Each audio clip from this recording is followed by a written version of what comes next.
sedikit ya tentang bagaimana saya mewujudkan Musa sebagai hafiz cilik.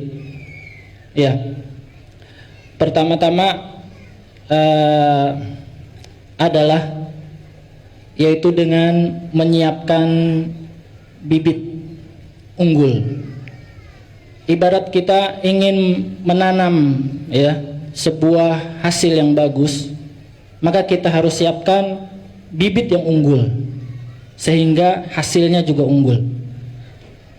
Maka ya para ulama kita menjelaskannya, di antaranya yang pertama yaitu dengan mencarikan seorang ibu yang salehah. Kenapa? Karena dari ibu yang salehah ini sang anak ya, sang bayi itu akan mendengarkan kalamullah, akan mendengarkan Al-Quran. Ya, karenanya Rasulullah SAW bersabda, tunkahu al-mar'ah li arba'. Wanita itu dinikahi karena 4 perkara. Kemudian Rasulullah mengatakan, pilihlah yang ada agamanya. Di sini saya ingin mengingatkannya, yaitu bagi yang telah menikah hendaklah memperbagus dirinya, mempersoleh dirinya sehingga anaknya itu akan menirunya. Dan bagi yang belum menikah hendaklah menyiapkan dirinya agar menjadi seorang wanita yang salehah. Yang kata Rasulullah ya kita ingatkan juga tentang keutamaan. Bayangkan dalam sebuah firman Allah Subhanahu wa taala, Allah taala berfirman, inna nahnu nazzalna dzikra wa inna lahu lahafidun.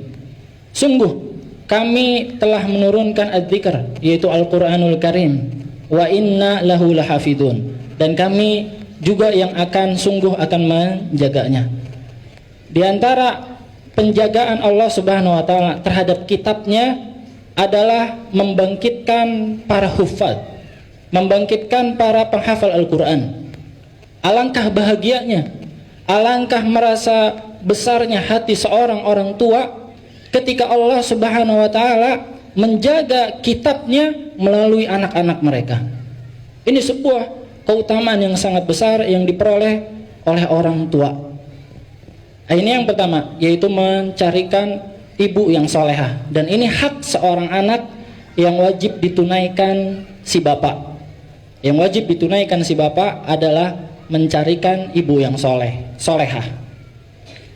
Kemudian juga yang saya persiapkan di rumah, dan ini juga yang dijelaskan oleh para ahli, yaitu al-makru'at, al-masmu'at ya, yang dibaca, kemudian yang didengar ya, kemudian yang dilihat.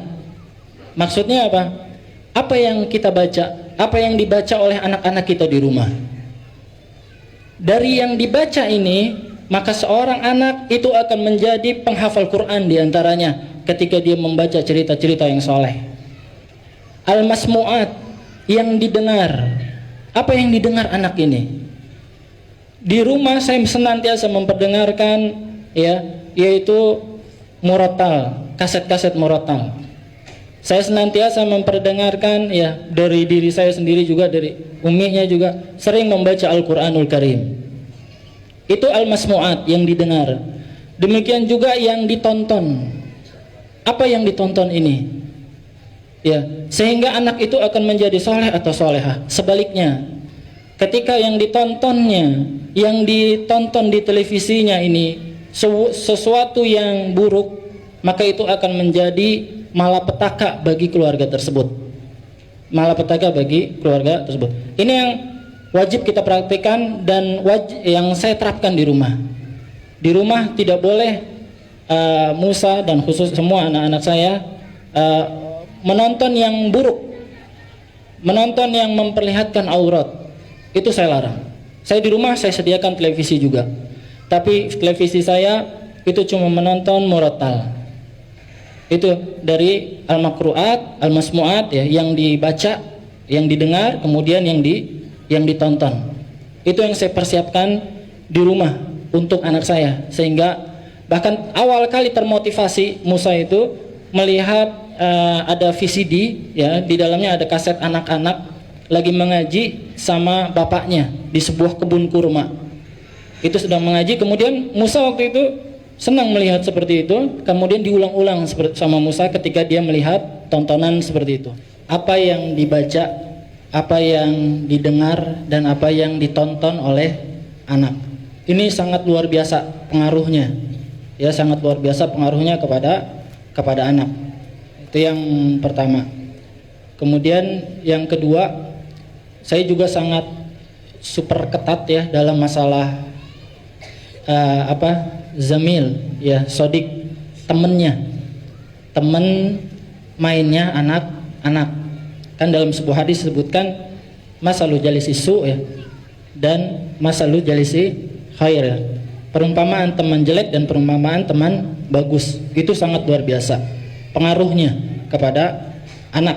Makanya ini saya nasihatkan kepada diri saya pribadi dan kepada tuan-tuan dan puan-puan semuanya, kesolehan anak itu sangat butuh kepada kerjasama masyarakat. Ya, anak yang soleh akan menjadi soleh kalau masyarakatnya soleh.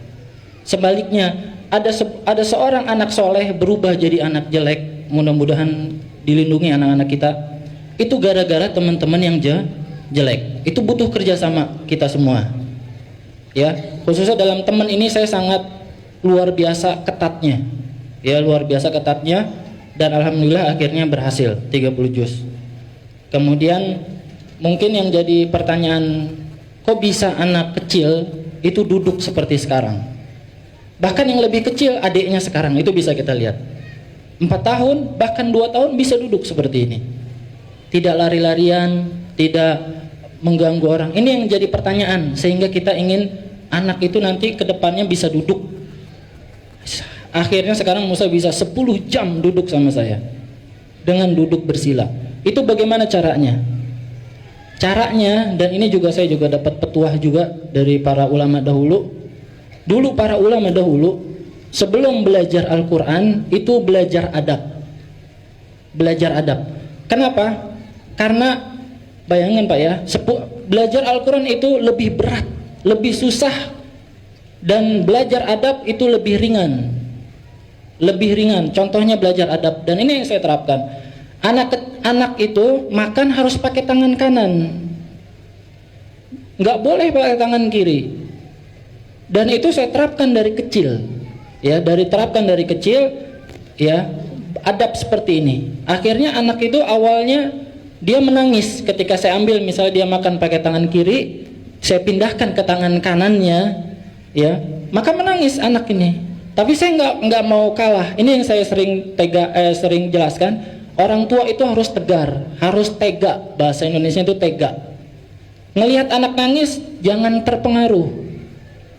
Nanti duduk belajar Al-Quran itu Pak lebih susah lagi, berjam-jam lagi.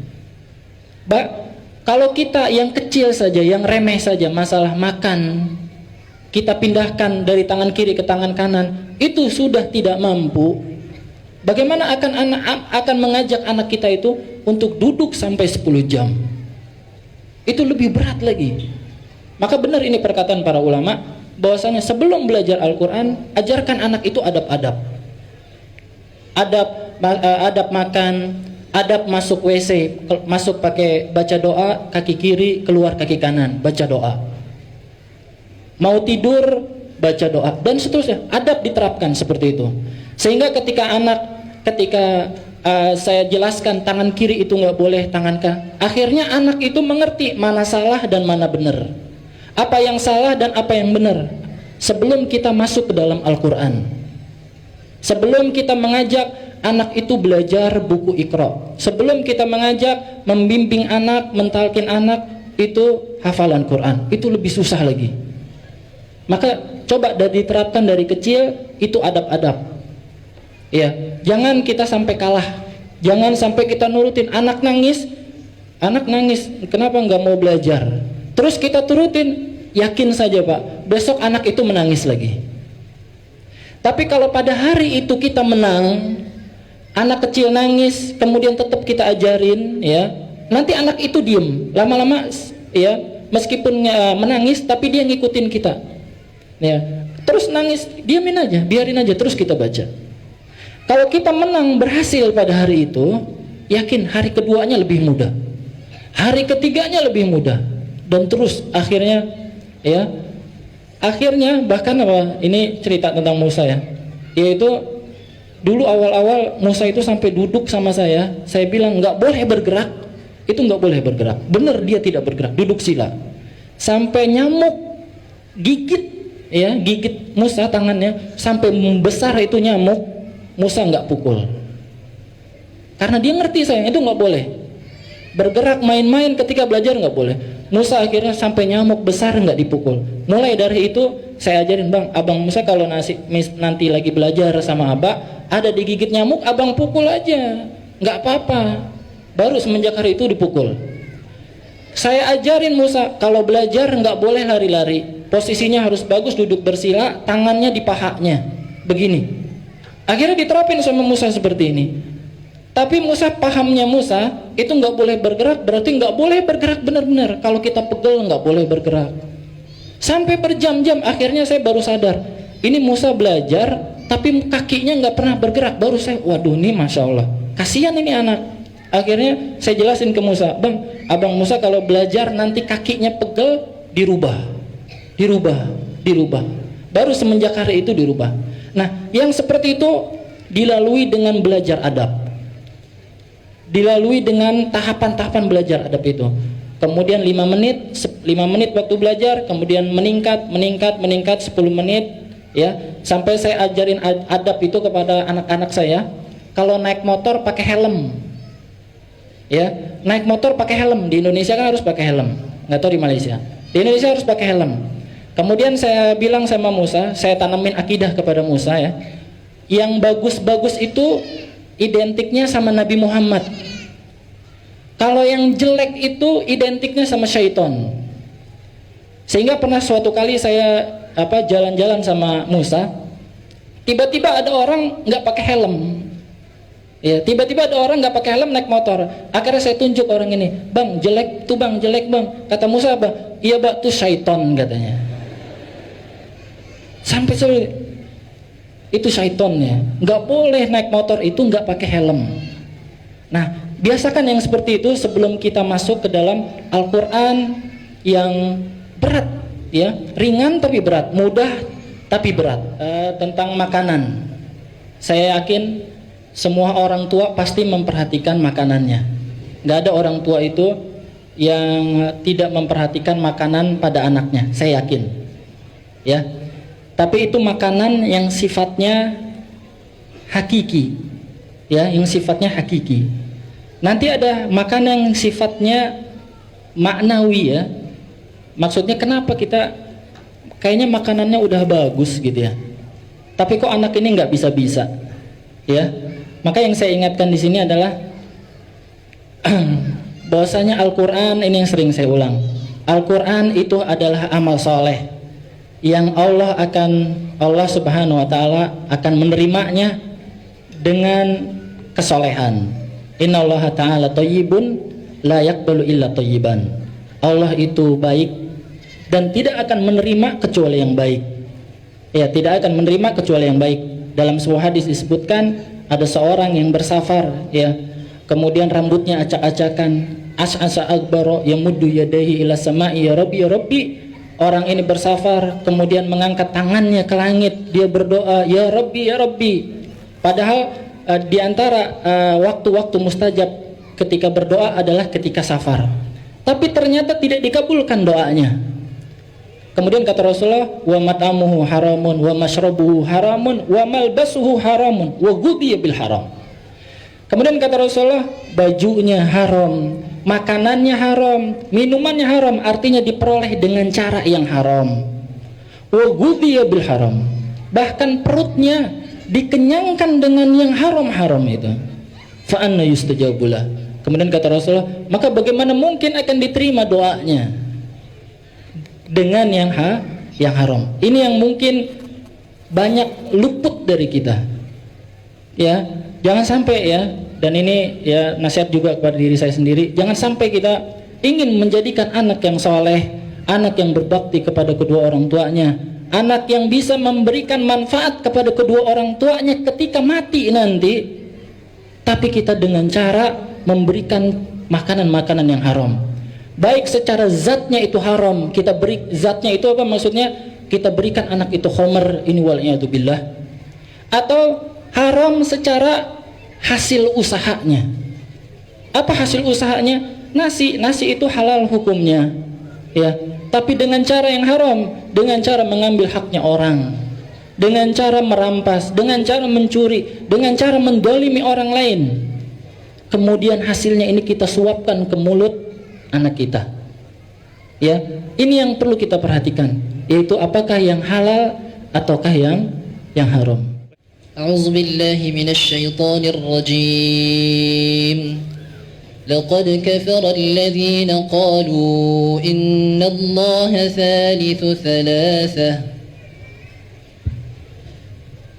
وما من إله إلا إله واحد وإن لم ينتهوا عما يقولون ليمسن الذين كفروا منهم عذاب أليم أفلا يتوبون إلى الله ويستغفرونه والله غفور رحيم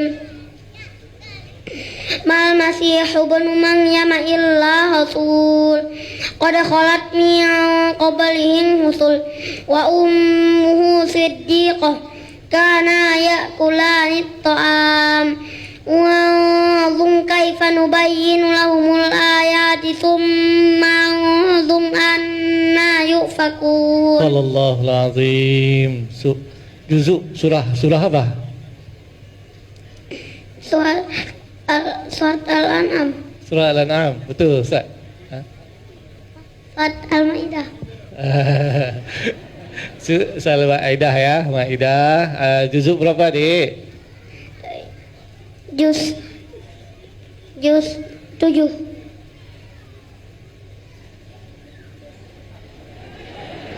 Juz 6. Tuan-tuan gelak tanya tuan-tuan tak boleh jawab. Baik, gitu ya. Kita minta Dr. Sufian pula untuk tanyakan Adik Musa. A'udzubillahi minasyaitonirrajim. Wa idz qala Ibrahim rabbi ij'al hadza baladan amina وارزق أهله من الثمرات من آمن منهم بالله واليوم الآخر قال ومن كفر فأمتعه قليلا ثم أضطره إلى عذاب النار وبئس المصير وإذ ينفع إبراهيم القواعد من البيت وإسماعيل ربنا تقبل منا إنك أنت السميع العليم. Sahih. Very good. Betul saya. Juzuk berapa? Surah apa? Surat Al-Baqarah. Surah Al-Baqarah. Juz 1. Juz 1. Masya-Allah. Baik, sekarang saya nak persilakan tuan-tuan bertanya kan Musa. Tuan-tuan tanyakan Musa. Baik, silakan. Untuk baca ayat boleh? Baca terus ayat. Okay. A'udzu billahi minasyaitonir rajim. Inna fi khalqis samawati wal ardi wa ikhtilafil laili wan nahari laayatin liulil albab. Tidak Musa. الذين يذكرون الله قياما وقعودا وعلى جنوبهم ويتفكرون في خلق السماوات والأرض ربنا ما خلقت هذا باطلا سبحانك فقنا عذاب النار. Subhanallah. Allahu Akbar. Ya, surah apa? Surat Al-Imran. Betul Bu, surah Al-Imran. Ya, juzuk apa, Dik? Juz 3. Juz 3, betul ya. Yang nak tanya soalan kena tahu ya. Nanti yang tanya soalan tak tahu jawapan. Baik, silakan yang lain lagi. Satu soalan lagi untuk adik Musa. Daripada penonton ya, daripada penonton. أعوذ بالله من الشيطان الرجيم وإن كادوا ليفتنونك عن الذي أوحينا إليك لتفتري علينا غيره وإذا لا تخذوك خليلا. Sila. ولولا أن ثبتناك لقد كدت تنكن إليهم شيئا قليلا إذا لأذقناك ضعف الحياة وضعف الممات ثم لا تجد لك علينا نصيرا وإن كادوا ليستفزونك من الأرض ليخرجوك منها وإذا لا يلبثون خلافك إلا قليلا سنة من قد أرسلنا قبلك من رسلنا ولا تجد لسنتنا تحويلا. Sadaqallahul Aliyil Azim. Surah apa? Surat Al-Isra. Al-Isra. Betul. Terbukti dengan Al-Quran yang dibawa, Ustaz. Ditanyakan dengan Al-Quran yang dibawa. Ditanyakan dengan Al-Quran. Ya. Yang menanya lihat Al-Quran, yang menjawab enggak lihat Quran. Tetapi terbukti. Allahu Terbukti. Akbar. Subhanallah.